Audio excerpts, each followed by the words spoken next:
Oseo! Oseo! Cherokee greeting, wave the great feather. And Yeti, as the Navajo, all is well, since we're going to be talking Navajo today. Looking into the sun of the winter solstice. The supreme good is my realization of my subjective experience, says Coyote with a warm heart. Carrying on with, I started last week or the last 2 weeks for the winter solstice. Celtic America, that's also the title of a book that has been published recently. McGowan maybe is one of the authors. Celtic America. I would also say Celtic Native America, and then I would also say Celtic Navajo. And that's kind of the way I'm starting here in this. We can look at this display right here. What I've replicated here, in a sense, is a stone. This is a granite stone that's shaped like this, conical. It's really about this high, maybe 5 to 6 feet high. It's located in Nevada, overlooking the Truckee River, which runs all the way from Lake Tahoe to Pyramid Lake. It runs from west to east. And it's at a location that's called the Court of Antiquity, which is a very large outcropping of rocks with many, many petroglyphs on it.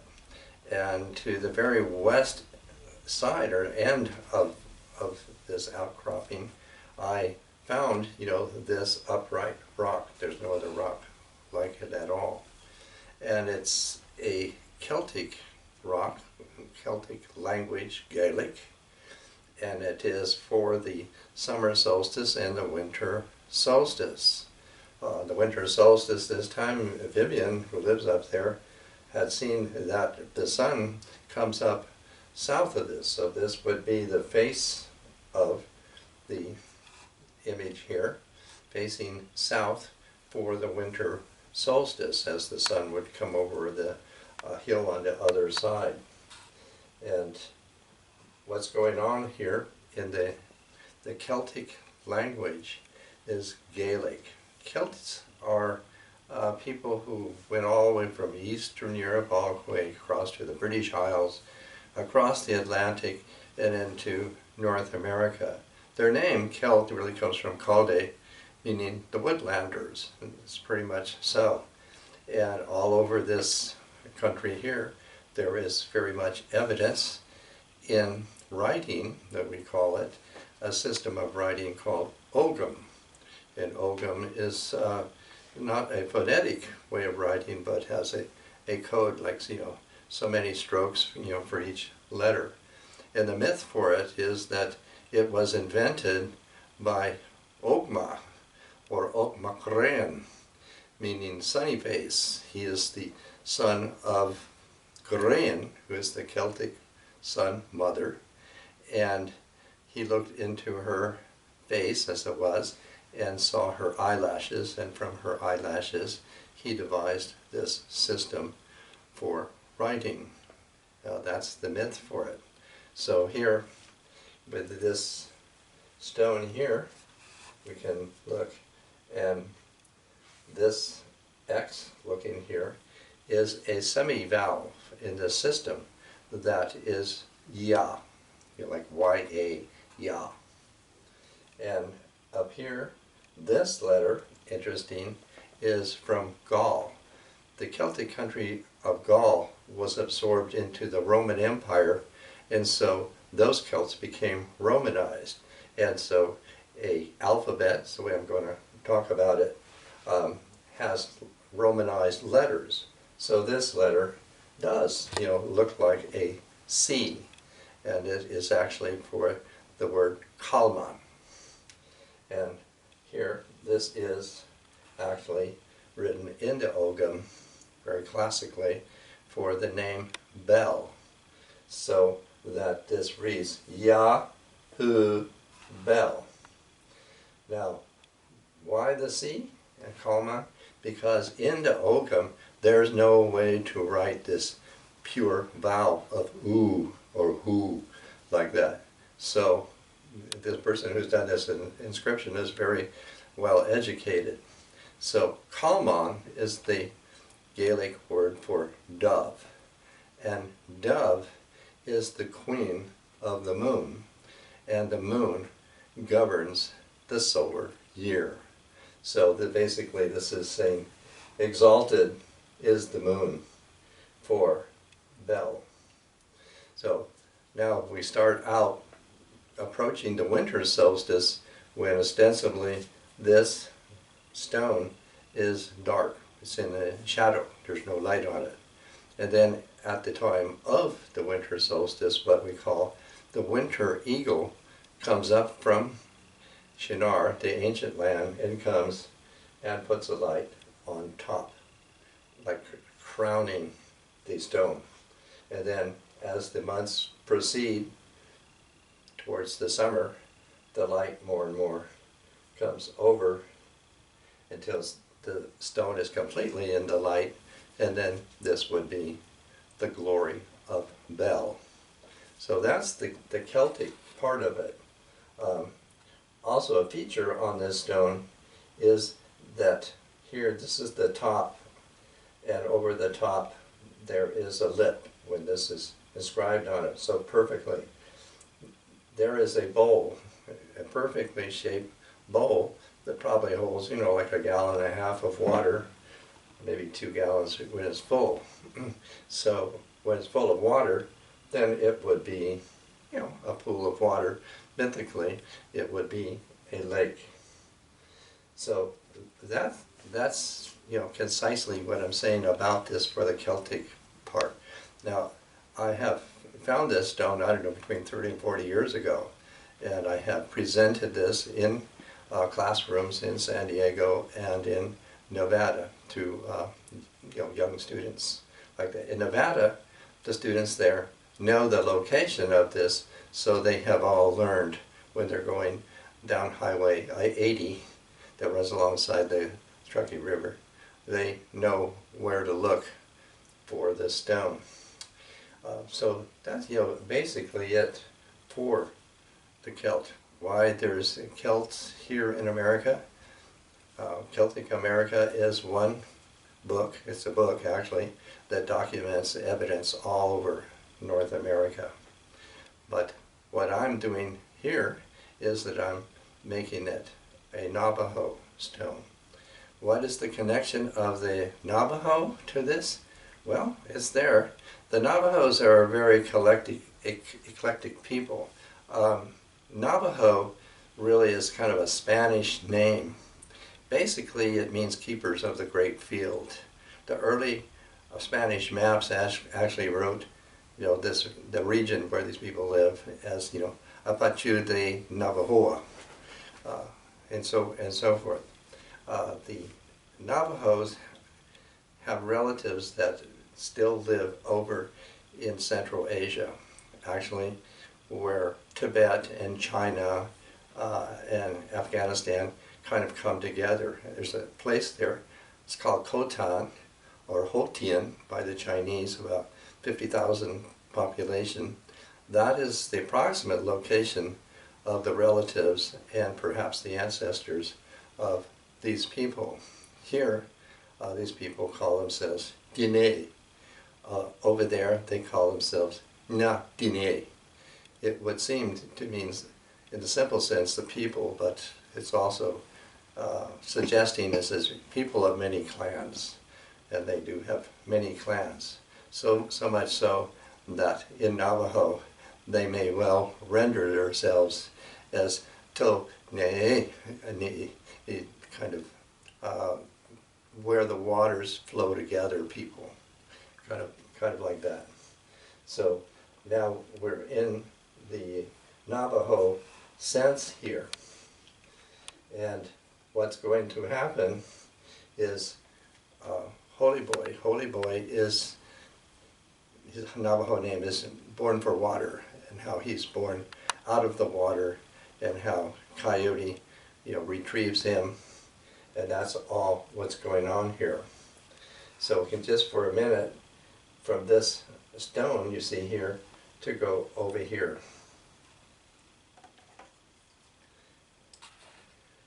Now, this is a replica that would symbolize this stone. And in Navajo, this is called the sky-reaching rock. And it's for a lifeway, chantway. And that's what I have here. This is a replica, a Navajo replica of a sand painting. And the Hatali is the priest or the chanter for these. It's all his knowledge. And he makes a clay piece like this. He hand builds this and puts it on the sand painting there for this story of how Holy Boy, I call him, born for water, is going to take place, how he's going to be born.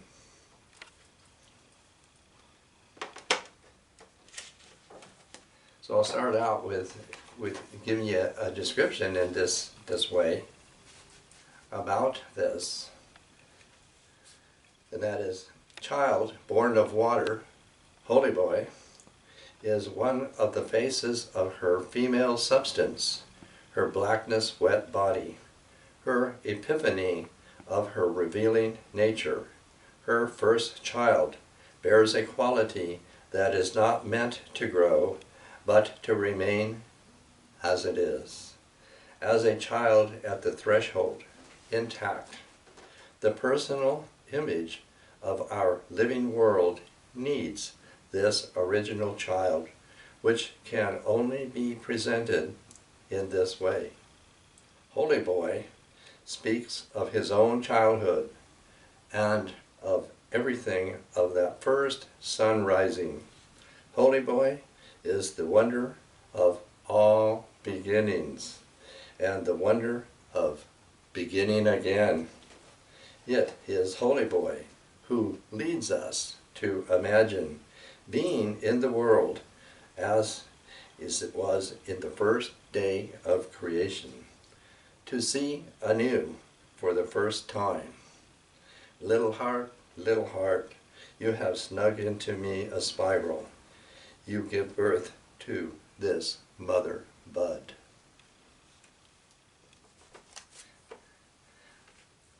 So that's the way that we can begin to look at what I've brought together here.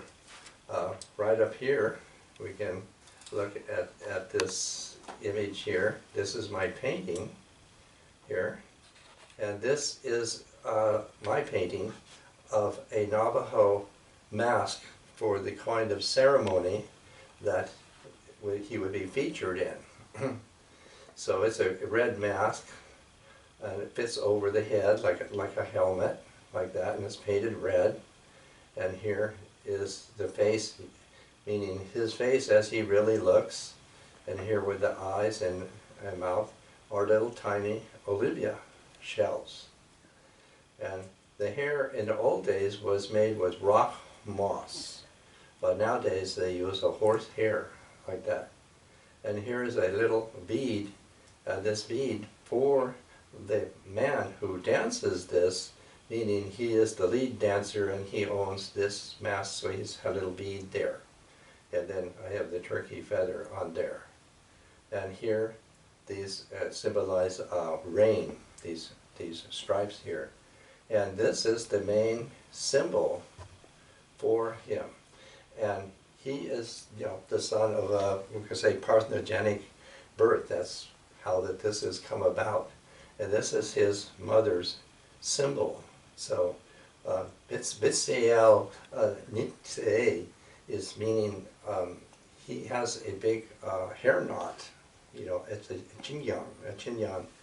The Navajo woman and some men wear this chinyan, in French we call it, on the back of their head. And so that's his symbol, that he is a son of her, and all of that. And here, coyote fur would be his collar here, and I coyote fur all around him. So we come down here, we can look at this little carving here. This is a Navajo carving of a Yei. The Yei are the holy people, and in the ceremony, men and sometimes women, depending on the occasion, are dressed in this way and wear these helmets. What pertains here, this is water sprinkler. Water sprinkler is Do Ni'i, and he is the custodian of water, like water in pots. And that's why I have a little water pot there. And if you can see up here, if I can stand aside here, this is the spirit, the water pots, of the water that he is the impersonator of. He impersonates this water person. And over here, this is a spirit in the water who is an otter there. And up here, I have, this is the thunderbird to also take the place of the winter eagle here. And up here, I mean this for the moon. So as far as the Celtic inscription goes, these are not included in the Navajo. What's included is this. This has been rendered from this, cross, this X like that, and that is actually a symbol for the Chinyan there. And up here, this is a Coyote wand, since all of this is also bearing Coyote. And when we'll go back to this water overflows. It overflows into a waterfall, and it comes down, and here he is. He is, here I rendered him in Navajo style with his symbols on him, and he is here in the water. And Coyote enters into the water and finds him and lifts him up, holds him up to the sun or to the sky. So Coyote figures as the midwife. He's the midwife in a woman's parthenogenesis, and in all that's being said here in this way. So you hear the chant way that I'm going to sing for this, like that. So that's what we have here. That is taking place here with this sand painting and the impersonators. In other words, the impersonator will look like this, only he would be wearing this kind of mask and not that one. And over here I have a Navajo boy, to go with this, with a sand painting for Born for Water as a character. Now, also a part of all this is, throughout Native America, is the serpent. The serpent, is, I would say, ubiquitous throughout Native America, and also the horn serpent. Now, if you look at my drawing over here, this is my drawing for what I'm talking about here with the horn. Now, this is the snake mother. This is the serpent mother. And she is the beneficent guardian, would say, of pools of water, of streams and waterfalls. So that's why she pertains here. She is very, very fruitful here. And here, this is an actual symbol for the sun. So they kind of go together. So in Cherokee, Uktena, now the snake, serpent, or dragon may in vernacular be called him, a he. In this case, it's her. She is the mother snake. And she has a manifestation. If you go down here, the Americans have very much taken a liking to a character they know as Kokopelli. And they have various ideas of what this figure is doing. There are many petroglyphs throughout the Southwest, paintings and petroglyphs of this character. He's always playing a flute, and he's bent over that way. Sometimes it seems he might have a bag on his back and so forth. Now, he is her manifestation, the manifestation of her in the world. And some people think that he's, a seed planter and so forth. What he's doing is that he is arousing or awakening young women. He's an erotic character. So, as much as people who grow corn and things might be interested in the fruitfulness for their crops, he also is concerned for the fruitfulness in the human race that people get together and copulate. So this is the manifestation of the serpent. And the horn, it actually has a name, and what it means is the place where the sun goes down in the west, the farthest place in the west where the sun is going down is what that means. So the serpent is all a part of this whole transformation. And again, the sun is seen, when it reaches its southern point, that it stands there and then reverses. This reverse has significance in Native American consciousness. So that's part of all of this here. Did you see this coyote down here? So he's, part of all of this.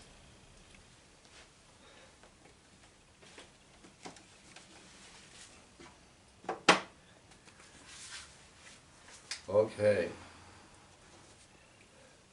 Now here's a Navajo chant way, or life way. And when you hear me start out these, he, it means it lives, he lives, he lives. And so all that I have just, summarized here, you're going to hear in this chant that this is the place of emergence. Here at the top of the sky, reaching rock, where there is water and a waterfall. He's going to somehow take place in this waterfall into a pool of water, and Coyote will wade into the water, find him, and raise him up, uphold him up to the sky.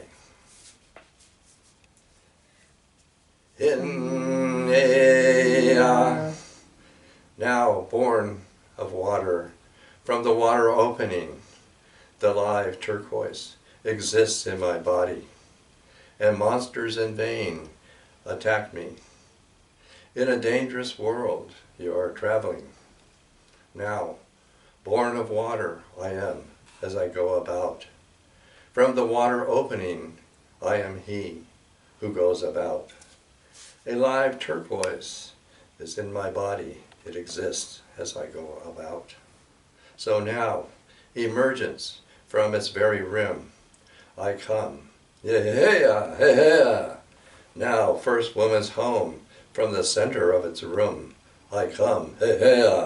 Home tapered from its center, upon itself, has returned. So now, from below the emergence place, he lifts me up. Therefore, with me, he upholds. His magic with me, he upholds. His magic with me, he upholds. From below the emergence, he upholds with me.